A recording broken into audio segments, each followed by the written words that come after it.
મારી ઓફિસ છે અયોધ્યા ચોકમાં 150 ફૂટ રિંગ રોડ ઉપર વિરલ હાઇટ્સમાં. વિરલ હાઇટ્સ બિલ્ડિંગની પાછળની બાજુનું પાર્કિંગ અમારું જે ગવર્મેન્ટ અપ્રુવડ જે પાર્કિંગ છે એ પાર્કિંગમાં અમે અમારા વાહનો પાર્ક કરેલા હતા, ઓફિસના બધા મેમ્બર્સના અને અમારા બધાના.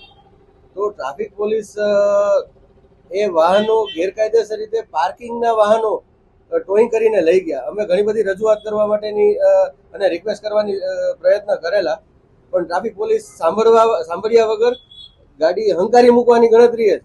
કોઈ રજૂઆત એડવોકેટ તરીકે હું એમને રજૂઆત કરું છું, હું એમને જણાવું છું કે હું એડવોકેટ છું, મારો મેમો લઈને તમે જો મને અત્યારે મૂકી દેતા, મારે કોર્ટે જવાનો સમય છે.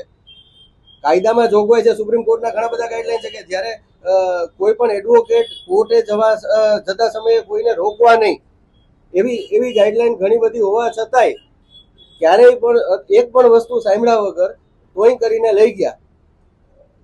પાર્કિંગમાં પડેલા વાહનો પાછળની શેરીમાં એવી શું જરૂરિયાત આવી કે આ 5-6 સ્પેસિફિક વાહનો જ ઉપાડીને લઈ જવા? એ સિવાય આગળના બિલ્ડિંગમાં, એના પછીના બિલ્ડિંગમાં ઘણા બધા એ જ લાઈનમાં વાહનો પડ્યા હતા. 4 વાહનોથી ગાડી નથી ભરાઈ ગઈ. એનું પણ સીસીટીવી અને બાકીનું બધું રેકોર્ડિંગ છે મારી પાસે. એ રજૂઆત કરવા હું સીપી ઓફિસે હાલ જાઉં છું કે પાર્કિંગના પડેલા વાહનોને કેવી રીતના કાયદાકીય રીતે ટોઈંગ કરીને લઈ જઈ શકાય. આ જો એડવોકેટને આ પ્રશ્ન થતો હોય તો જાહેર જનતાને કેટલી બધી મુશ્કેલીઓ વેઠવી પડતી હશે. ગાડીમાં વાહન ઉપર બેઠા હોવા છતાંય ટોઈંગ કરી લેવા, આવા ઘણા બધા બનાવો અમારી સામે આવતા હોય છે. ઘણા બધા અસીલો કહેતા હોય છે 4 વ્હીલમાં બેઠા હોય એમ છતાંય સીધા લોક મારીને વયા જાય છે. કઈ રીતના પાર્કિંગ કેને કહેવાય? પાર્ક કરેલું વાહન એ તો કાં ટ્રાફિક પોલીસ પીઆઈ જણાવે અથવા સીપી સાહેબ જણાવે, પણ પાર્કિંગમાં પડેલા વાહનો આવી રીતે ન લઈ શકે.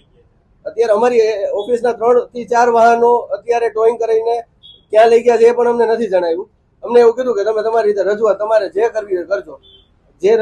અમારી પાસે વિડીયો પણ રેકોર્ડિંગ છે. ઘણી બધી રજૂઆત કર્યા સિવાય સાંભળ્યા વગર વાહન હંકારી જ મૂક્યું છે. અમે ટ્રાફિક પીઆઈ સાહેબને તથા સીપી ઓફિસે હાલ જાય છીએ રજૂઆત કરવા.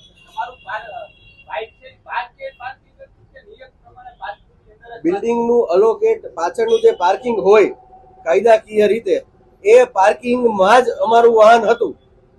કોઈ રોડ ઉપર કોઈને અડચણ પડે એવી કોઈ પણ જગ્યાએ અમારું વાહન હતું જ નહીં. એમ છતાંય ખબર નહીં કેવી રીતના અને કોની રજૂઆતથી આવી રીતના પાર્કિંગમાંથી ગાડી લઈ જાય એ પણ અમને જણાવ્યું નથી.